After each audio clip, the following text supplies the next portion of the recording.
All right. Okay, guys, guess what? What? David Wain is here. I don't know where he is, though. I was really excited about it. Unbelievable.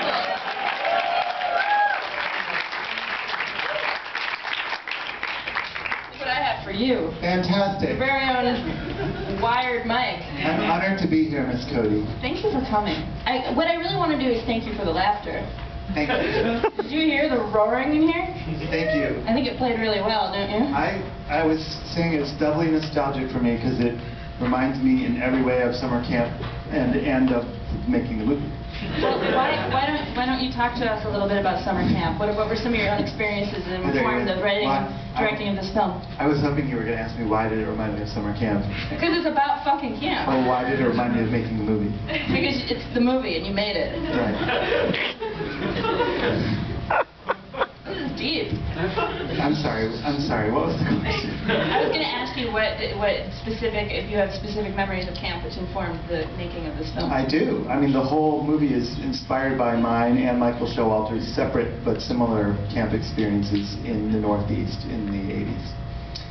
And all of the feelings and all of the emotions and how it felt like one day was like a month. You want to give it to me? No. Give me your gun? I'm going to put it in the mouth. You can put it in my hand. Okay. And how everything just felt like it was like living out a melodrama every day, and how you just sat around and did not much except for just wait to make out with girls. And so, and then I was definitely the coop, as was Mike in my camp. And I was also the caped boy. Like I was the guy. I grew up from one of the nerdy kids to like the coop, like sort of every kid who still didn't get the girl guy.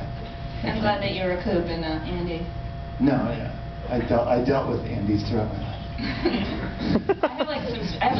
I've seen this movie. And right now it's Paul Rudd. It's actually an Andy.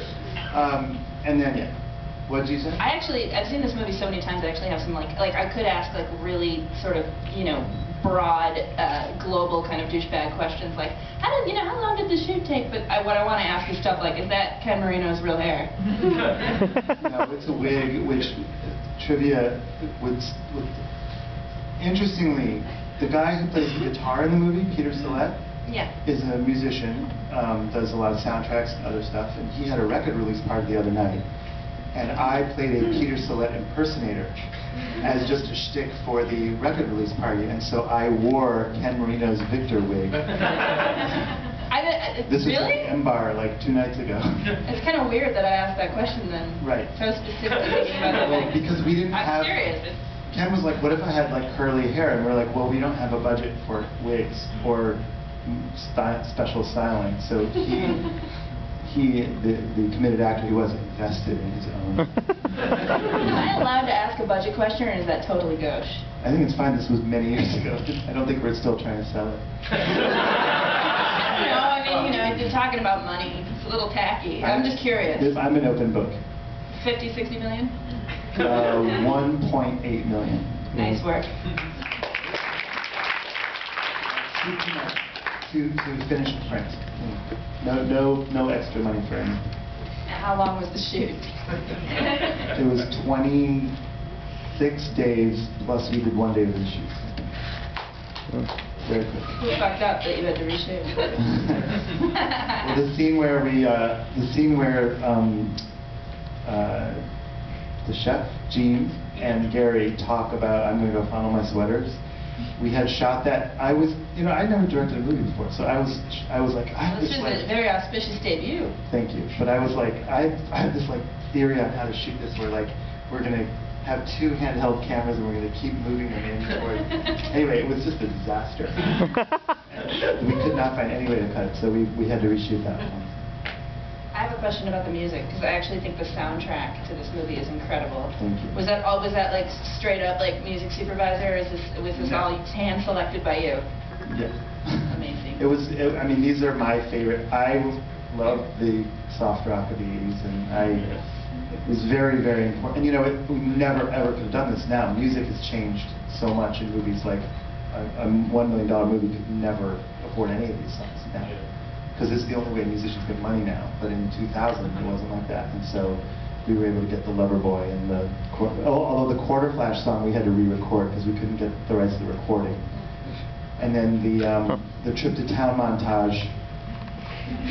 No, yeah.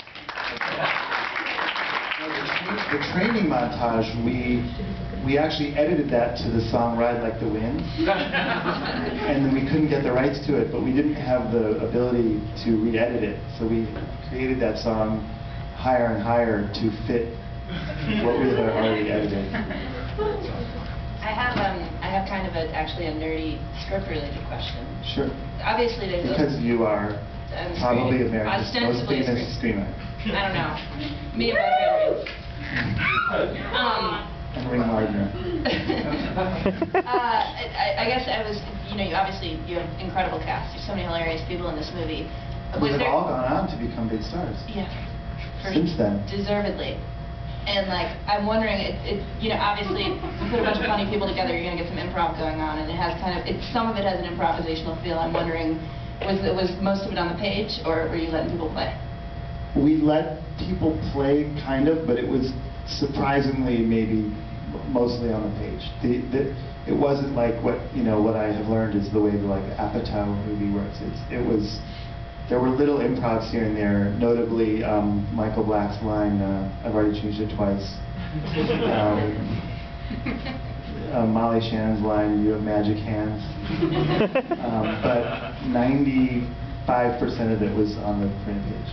But we worked on it. We worked on it for 3 years, and we also had a bunch of readings, and not every single, there were suggestions from friends for things, but. Are you kind of a tyrant about that sort of thing? Or no, I wasn't. It just pretty flexible. A lot of it was we didn't have time. Yeah. We had to move so fast. That, 1 or 2 takes of everything, and there just wasn't a lot of time to to play around. And we didn't have multiple cameras. Just one camera.